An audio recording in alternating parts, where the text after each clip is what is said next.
వాస్తవానికి ఒక నిందితుడు ఎవరైనా ఉంటే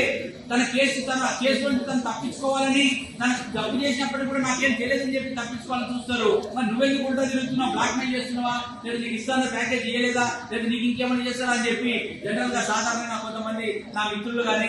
నన్ను పరోక్షంగా వ్యతిరేకించే వాళ్ళు అడుగుతున్నారు. నిజమే, నేను కూడా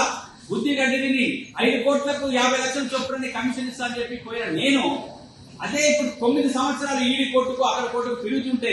నేను పెట్టుకున్న ఖర్చు నేను వాళ్ళ దగ్గర నుంచి తీసుకోవడానికి ఇప్పుడు నేను మీడియా ముఖంగా వాళ్ళకు నేను సవాలు విసురుతున్నా.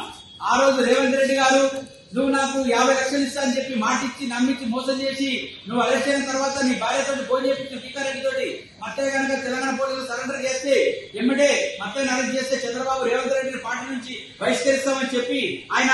ఒక బహిష్కరణ నోటు రెడీ చేసి పెట్టుకున్నట్ట. ఒకవేళ పార్టీ నుంచి బహిష్కరణకు గురైతే ఏ పార్టీ గురించి పనిచేసిన రేవంత్ రెడ్డి ఆయన యొక్క రాజకీయ భవిష్యత్తు అయిపోతుంది. కాబట్టి నేను ఇక్కడ ఏసీబీ పోర్టల్లోనే ఆత్మహత్య చేసుకుంటాను కాబట్టి మత్తయ్యని సరెండర్ కావద్దని చెప్పి గీతారెడ్డి రేవంత్ రెడ్డి గారి సతీమణి తోటి గీతారెడ్డి తోటి ఇదే జిమ్మిబాబు అనే వ్యక్తి